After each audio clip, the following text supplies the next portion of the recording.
What's up? It's me, Pez Flips, and today is an exciting unboxing day. An exciting unboxing day that I actually already had. I accidentally didn't record, so this is going to be my second impressions, and that's okay. So we'll just jump into it.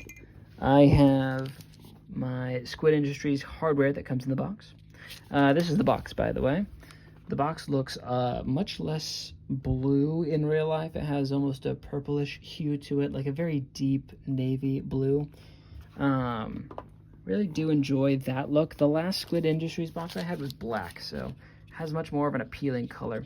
There's the hardware, like I said, comes with a sticker on the inside, which I really do like. I like the look of that one. It also comes with this in the package, not in the box, but this one's nice, but I think I prefer the other one to that. So what I have originally is the Kraken V3 modified with a Zer-blasted blade and stainless steel washers from Flytanium.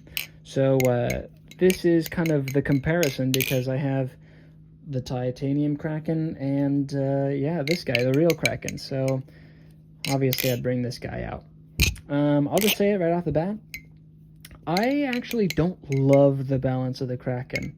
I think the balance is good, but I am somebody who prefers having a more neutral feel on my ballast songs, and because of that, like, this definitely has a bit more of that handle bias, which it's not like a super strong handle bias, but it definitely is noticeable.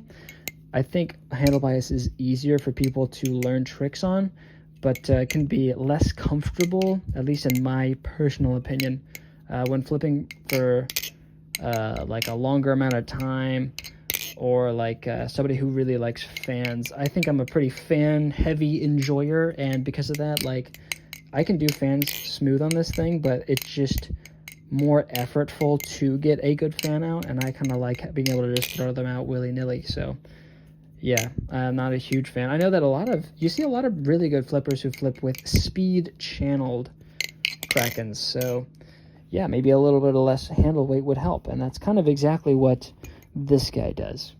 I think that some people are, pretty adamantly against the titanium Kraken. Now you see here I got the blue anodization.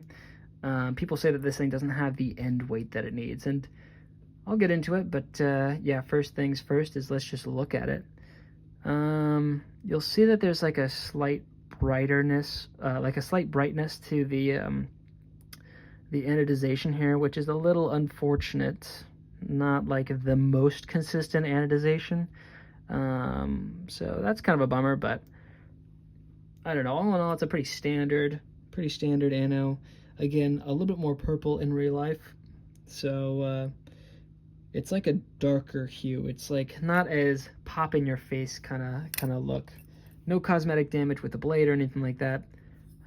This was not a blemished model, so the anodization is just how it came. I put oil in this thing. I put carbon honey thin in there, and there's the sound.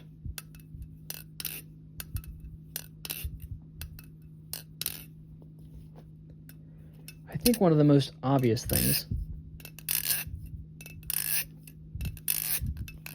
and an interesting comparison, is exactly that, is the sound. The Kraken V3 is very loud.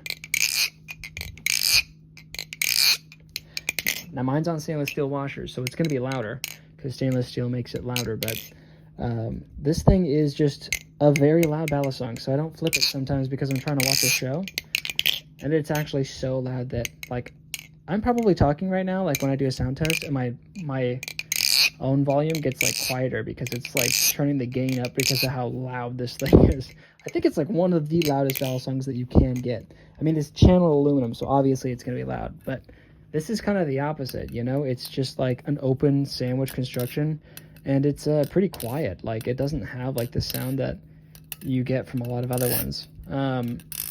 It sounds good though. Like, I've been looking for a quiet, nice knife, and I think that this really fills that gap well. It has like an almost tinny sound, like a hollow sound, like it's empty, which kind of makes sense because there's nothing to resonate the sound in this thing.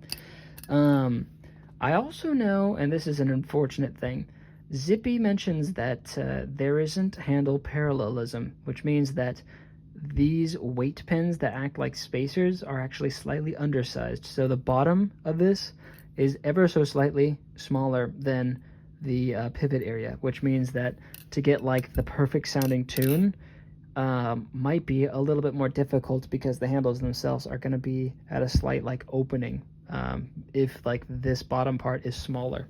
So that's really weird that they didn't account for that error, but I suppose that's something that they could potentially fix in the future. I know that Zippy has kind of like a thing, kind of like a bushing basically, that fixes the problem, but it's hard to accept that that is a problem to begin with. Like, I don't know. It feels like that shouldn't be an issue when you're spending $450 for a balisong, right?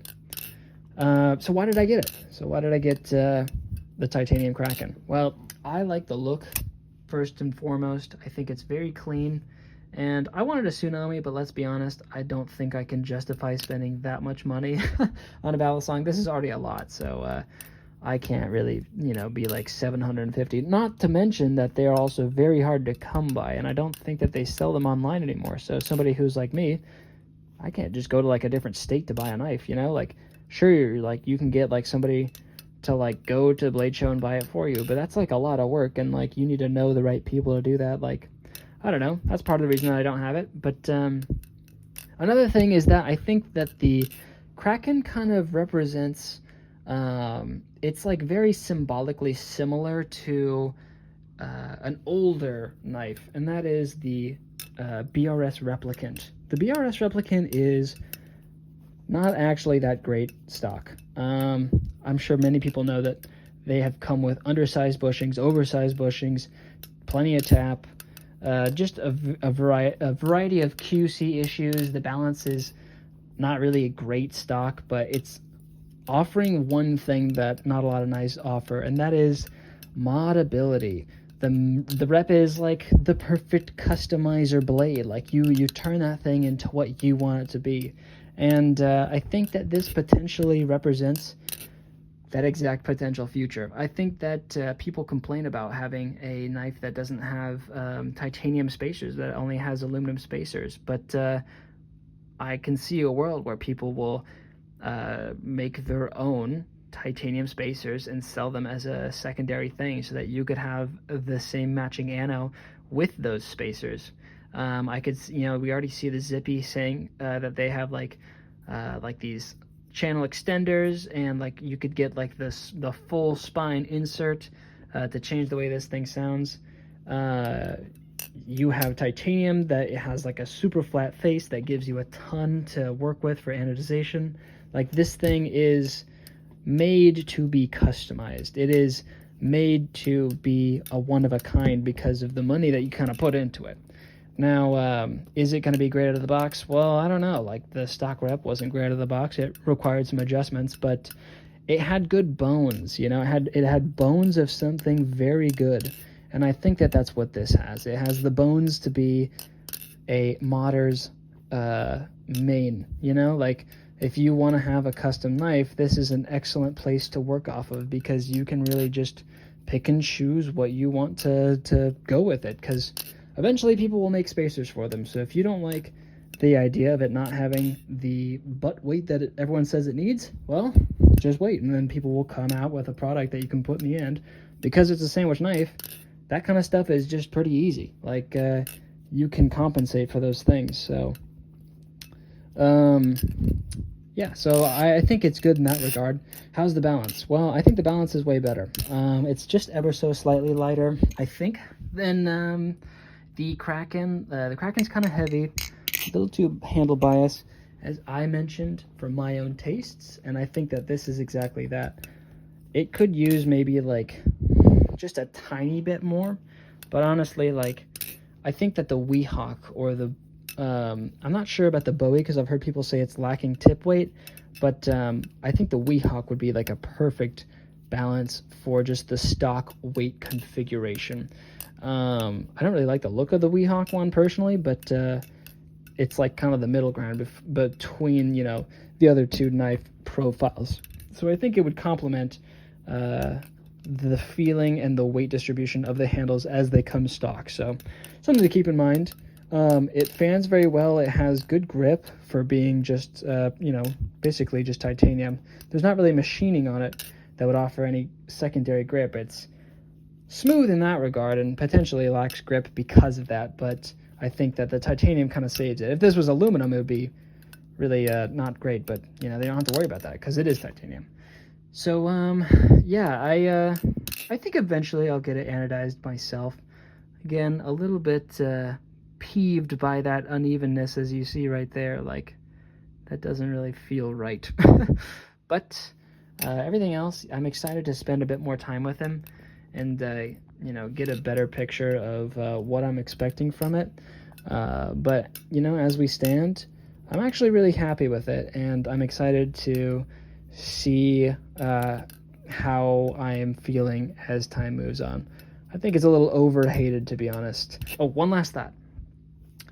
I think that this represents also a change in flipping preference. I think people were confused with the Tsunami as well, about how the Tsunami was like really, really light for the time, and people were like, well, that doesn't really make sense, blah, blah, blah, blah, blah. And I think that a newer age of flippers, adjustable weight systems is like the trend.